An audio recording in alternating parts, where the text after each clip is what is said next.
In our news bulletin, Vietnam celebrates 150 years of Red Cross and Red Crescent movement.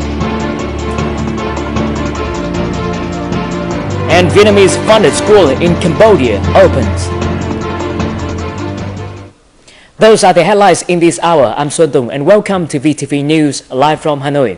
First up, Deputy Prime Minister Vũ Văn Ninh demanded that the Ministry of Finance publicize the establishment and planned management of the fuel price stabilizing fund periodically on its website.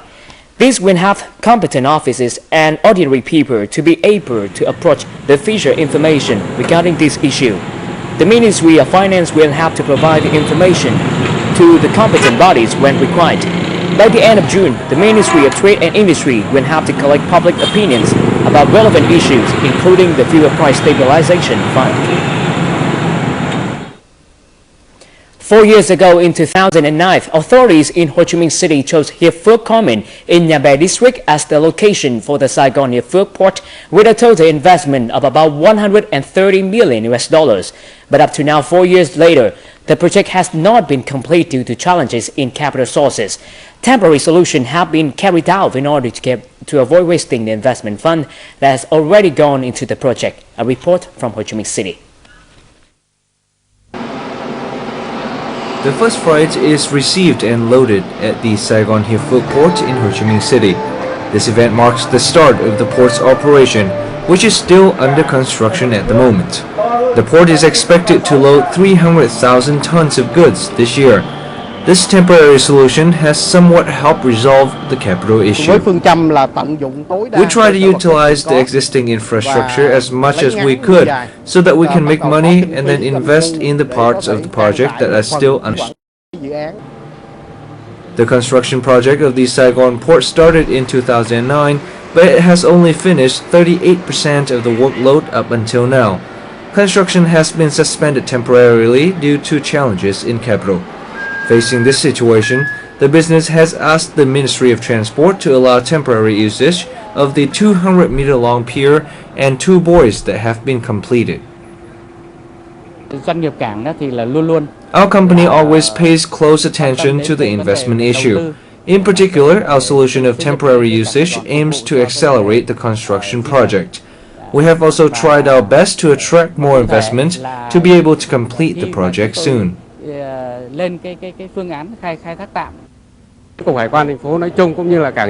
will create favorable conditions for port businesses in particular and exporters in general. I believe we can cooperate to develop and complete the task together. The biggest challenge to completion of the construction project is the land route connecting Hiệp Phước Industrial Zone and the Saigon Hiệp Phước port. The road is 2.3 kilometers long and construction costs are estimated at over $12 million. However, this capital is not yet available.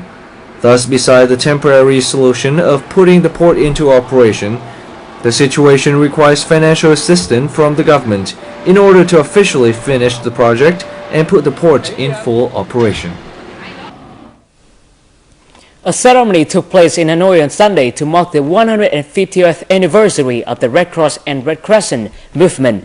The event held by the Central Committee of the Vietnam Red Cross was themed 150 Years Action for Humanity. Since its establishment nearly 70 years ago, the Vietnam Red Cross has conducted programs in the fields of healthcare, capacity enhancing, disaster prevention, and relief, among others.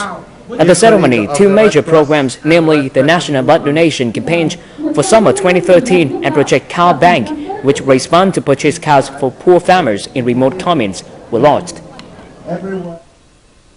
Nam Dong is a poor mountainous district in Thừa Thiên Huế province, with ethnic groups making up 43% of its total population. However, thanks to an effective educational program, Nam Dong was the first district of the province to receive recognition as having met the national standard of kindergarten education for 5-year-old children.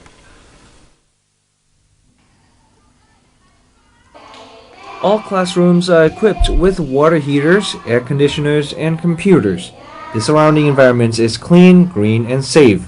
These are the reasons why kids really enjoy class activities. The rate of small children in school of the region is an impressive 100%. Hương Lộc Kindergarten sends teachers to every household to encourage kids to go to school. I feel safe when my kid goes to the kindergarten. The school facilities are up to national standards. My kid has been growing well in terms of height and weight during the years he is educated here. Hương Lộc Kindergarten has invested nearly $300,000 in infrastructure thanks to government funding and contributions from several organizations. All of our classrooms and function rooms meet the national standards. We also invest in additional equipment to meet the need of modern educational technology. In the past 5 years, Namdong District has invested nearly $4 million in educational equipment, built 180 standardized classrooms and function rooms. Namdong is also the first district in the province to give a set amount of monthly wage to kindergarten teachers. Since 2007, we have changed all the private schools into public schools. That's one of the conditions for us to be able to have all 5-year-old kids in school. The rate of standardized teachers in our district is also very high. In the top 2 of the province, education is always in the top 2 key programs of Namdong district. Thanks to these efforts, Namdong recently became the first district in Tinhue province to be recognized as having met the standards of kindergarten education for 5-year-old children. This success came about because the local authorities always consider education the key to poverty reduction. The Ho Chi Minh City Department of Customs arrested a Vietnamese passenger on the flight QR60 of Qatar Airways when he was trying to smuggle over 7 kilos of rhino horns into Vietnam via the Tân Sơn Nhất International Airport on Saturday night. The 35-year-old man had hidden the full-wrapped rhino horns in his suitcase. Rhino horns are among the goods that are illegal for import and export. After completing the initial legal procedures, case filed, the passenger and material evidence were handed over to the Police Department of Criminal Investigation in Economic Management and Position for further investigation. Vietnam's varied charms are boundless. They will awaken your senses to astonishing wonder. From sight to sound, from smell to taste, you will be touched in ways you've never thought possible. Vietnam is so charming, one visit is never enough. Welcome back to VTV News. A technology high school named after the Cambodian King Norodom Sihamoni opened last Saturday in the province of Kampong Chhnang, the heartland of Cambodia. A number of members of the Cambodian Royal Palace, the National Assembly, the Upper House of Parliament of Cambodia, and the Royal Government of Cambodia attended the opening ceremony. Speaking at the event, King Norodom Sihamoni showed his gratitude to the gift from the Vietnamese government and people. The school covers an area of 13 hectares. The $3.5 million project consists of 5 two-story buildings for study, a lab, and administrative offices. The Vietnamese government partly funded the project.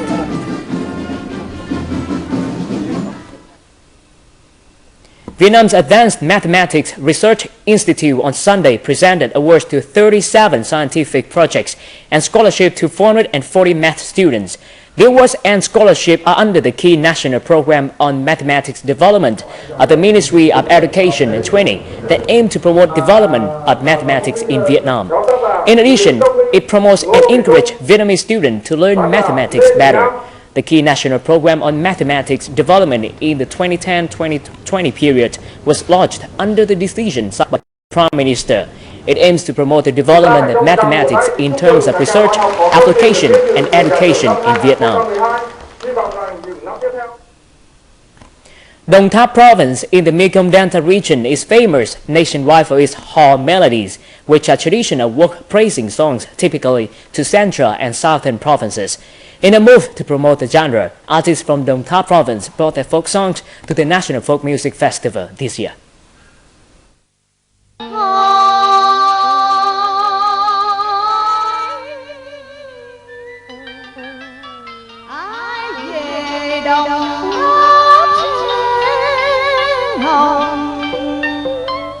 Hò singing, which has a in folk poems and proverbs, has been performed in Đồng Tháp for generations. Through ups and downs, the art still maintains its charm to the people of this Delta province. Since June 2010, the Provincial Department of Culture, Sports and Tourism has actively supported music collectors and researchers to rediscover old Hò songs and promote the genre. Through our research, we've collected a lot of valuable materials which will benefit the revival of this art genre in Đồng Tháp. We've proposed that schools across the province teach Hò singing to students. Also, we have organized many contests and festivals which center around Hò. The art is gradually being included in tourism activities too. At this year's National Folk Music Festival, the beautiful landscape and people of Đồng Tháp province were conveyed to the Hanoi audience through a well-rehearsed performance of Hò songs. As a native of Đồng Tháp province, I'm very proud of our Hò songs. Only the best singers with the strongest and most emotional voices can sing these melodies. The National Folk Music Festival 2013 featured folk music from different regions across the country. Here, the Hò melodies of Đồng Tháp province had a chance to show their uniqueness and impress the audience of Hanoi.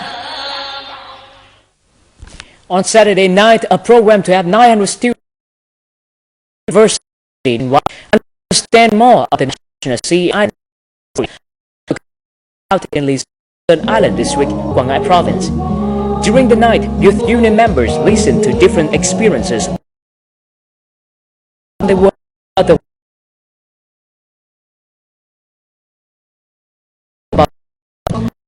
the fishing occupation efforts that local fishermen have made to protect their national sovereignty.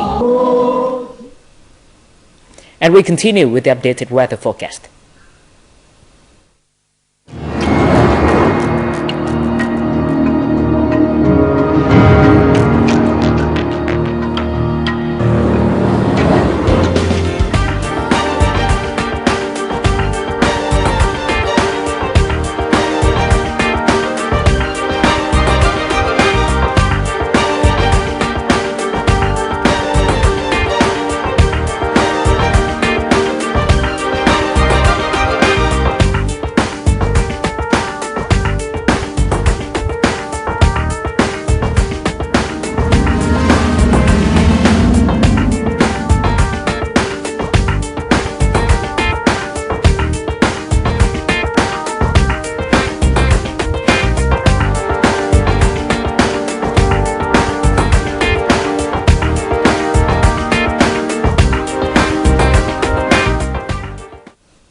That's the end of our news bulletin in this hour. Thank you for watching. I'm Xuân Tùng and goodbye for now from Hanoi.